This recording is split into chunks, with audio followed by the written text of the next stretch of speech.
It's time to talk about the truth around Star Wars Outlaws for Switch 2. We all saw those reports in that initial trailer, which showed the game running similarly to a turtle in a wheelchair who just had his leg shot. But others disagreed. Others made the case that the game actually isn't so bad. It's time to get to the bottom of things once and for all. How does Outlaws run on Switch 2? I'm about 3 hours in. This is not a full-fledged review. I will share my first impressions at the end, but for now, what's going on, everyone? My name is Evan, and I'll come clean. I've always been a little bit of a sucker for a good Switch port. I just find the topic of how a game downgrades to lesser hardware always to be so interesting.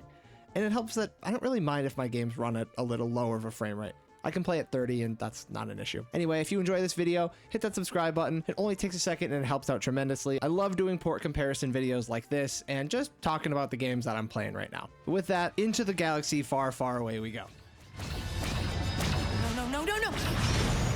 Work, you piece of scrag. Let's start with what everybody wants to know. How does Star Wars Outlaws look and run on Switch 2? Graphically, I'd say Star Wars looks pretty darn good on Switch 2. The game targets 1080p in docked mode and 720p in handheld, and there's no performance or graphics modes or quality modes to see here. Just one decently well optimized picture setting that you're going to be stuck with the whole time. You can adjust some minor things like motion blur and film grain. For this video, I had both of them turned off for most of the time. There's a little bit of film grain at the early beginning of the game. I don't know about you guys though, I'm just not a huge fan of film grain. However, most of the time, the game looks clean and relatively crisp. There is DLSS at play here, which is a big part of getting these, major games running on Switch 2. So you can expect some of that signature DLSS blur, smearing, kind of smudgy look. The game's textures are being rendered at a much lower resolution and upscaled. That's how DLSS works its magic. So yeah, it won't look 100% clean, crisp all the time, but it's far from that Vaseline look we got used to during the Switch 1 generation. That was because the resolution was very low. That's not the case here. Usually the resolution stays at a pretty good number. It's just one of those artifacts left behind by DLSS. Overall though, I think the game really does paint a good picture,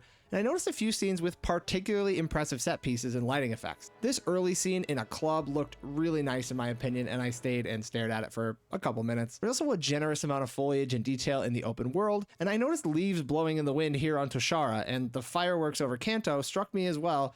It's a detail we just wouldn't really see attempted in one of the ambitious ports for the Switch 1. There are a few little hiccups graphically. The character models look fine overall, but the game does struggle to render hair properly, and it's pretty noticeable. You can see in this scene here, the edges of Kay's hair look grainy and jagged. Again, this is likely due to the DLSS upscaling, which has always had a hard time with fine strands of hair. In general, fine hair is a hard thing to get right in games. Another thing I noticed with the character is Kay's eyes. She does have dark eyes in general. She has brown eyes with black pupils, but during in-game cutscenes, it can become hard to distinguish between her pupil and her iris. It looks like she has giant black holes for eyes. The shadow resolution is oftentimes low, and they end up jumping around behind characters or popping in around objects as you get close to them. There is some level of pop-up in general, but it's not like Sonic Frontiers level from Switch. It's not enough to take away from the game's visual presentation, and honestly, I didn't notice it too much. And all of these visual gripes I'm talking about here, they're just pretty nitpicky. If the Switch 1 taught us anything, it's that we need to expect some level of visual compromise, and our expectations shouldn't be changing with Switch 2. Overall, I think Outlaws is an impressive visual showing. And remember, this was a PS5, PC, and Series X release. It's not like they were working from a PS4 port. I mean, sure, there is a Series S version, but this does look good, and you're not going to get results like this playing on a Steam Deck, especially when we talk about performance. That game does not run very well. Outlaws on Switch 2 can look a little rough and smeared around the edges, but the sum of its parts come together to create a nice looking game, and most importantly, this port retains the original game's art style and visual flair. If my ship's gutted when I come back, I'm gonna hunt you down. Waka.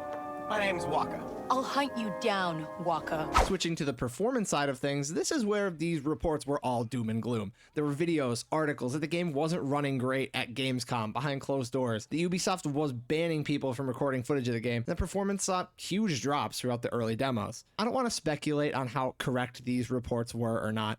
The truth is usually lodged somewhere in the middle ground between right and wrong, and Ubisoft probably rolled out an early build to those conventions, so I'm not saying they're wrong. Whatever the case may be, I'm very happy to report that Star Wars Outlaws runs quite smoothly on Switch 2. In my 3 hours of playtime, I would say 99% of the experience ran at the target 30 frames per second. Now, a lot of the early game does take place in confined set pieces and spaces, but there's a lot more game I haven't played yet. However, early results are promising. Even in large arena spaces with NPCs patrolling the area and the eventual gunfights which ensued because I suck at stealth, I didn't really feel any frame dips, honestly, at all.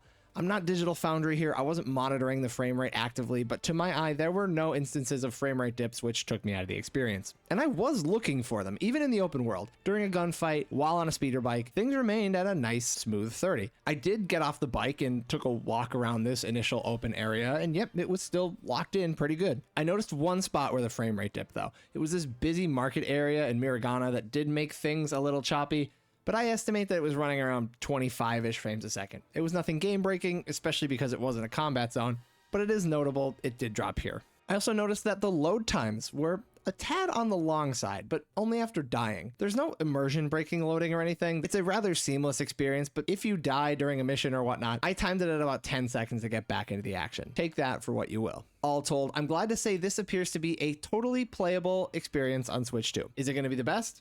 No. But you're not buying a Switch 2 version when there's a PS5 port available for the best available performance. Maybe things could take a U-turn in the later portions of the game, but compared to what we were hearing before launch, this is a far cry from what was described in those reports. Yes, Outlaws does not run at 60. It's not going to match those bigger siblings. This is a Switch port through and through. Like we saw on the previous generation with some impossible ports, there are going to be compromises. The difference here is that Outlaws isn't an impossible port. It's a launch year release. We're just a couple months out from launch, and it's not even the most impressive thing we've seen so far. I mean, Cyberpunk is still the tech showcase for the Switch 2 right now, but Outlaws is by no means a bad showing.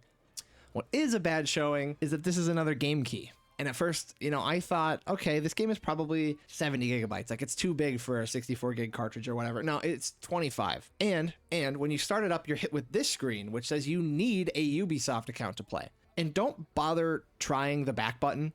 I tried it, and it just gives you an error. So what was even the point? Whatever. Password override. As for the game itself, I've been very critical of Ubisoft and their game design philosophy for a while now. And while I am a Star Wars fan, I haven't been that engaged since I watched The Last Jedi. I thought, wow, this is terrible. I wish I could escape to a place where this movie couldn't find me. But so far, I think Outlaws has been clicking with me. This game got pretty mixed reception when it came out, but after the opening hours, I thought the intro was really strong. I liked Kay Vess as a character, and I'm very interested to dig into not only just what's in front of her, but her backstory, because you do get little glimpses of it. That's something I'm interested to learn about. In part, this is a stealth game, and I do suck at stealth games. However, this feels like it's a Ubisoft kind of Assassin's Creed level of stealth. It's not like MGS, it's not hardcore. It doesn't seem too punishing, which I appreciate. And the gunplay is fine. I do like the gunplay. The guns are interesting. Star Wars, there's a wealth of weapons to go around. And there's a generous amount of auto aim if you're into that. And there's also an active reload system, which coming off of Gears of War, clicks pretty good with me right now. At times, the game can feel like Uncharted. There's a decent amount of platforming and wall climbing and whatnot. And since it's a Ubisoft game, you just know that those platforms that you can interact with are slathered in a thick, bright coat of yellow paint. So don't worry, you're never going to miss them. And perhaps most importantly, I'm kind of just getting a little bit of that Star Wars magic from this one. The music is excellent, perfectly fits the Star Wars mood. Even the menus and the UI when you're playing it, you just get this nice Star Wars vibe from everything out of this game. The game also sets itself up very well within the Star Wars universe. They make mention many times to when the game actually takes place along the timeline. It seems like it's right after The Empire Strikes Back begins. I'm just digging it. I'm just having a great time with the game. I also really like the lockpicking and the hacking. The lockpicking is like a little rhythm game, and the hacking is just the Wordle with symbols. In the end, I'm excited to keep playing Outlaws, and I will keep you posted on my thoughts on the game. For now, that's pretty much all I have for this one. Let me know, guys, have you played Star Wars Outlaws, and or are you picking it up on Switch 2? It's one of the few releases that we've been getting for Switch 2, and this is a rather big one, I guess, for the year. This is one that we learned about during the Switch 2 Direct. Will you be picking the game up? Let me know. Leave me a comment down below. And if you guys enjoyed this video, again, hit that like button, subscribe if you have not already, and I will see you in the next one. Peace out, everyone. Have a good one.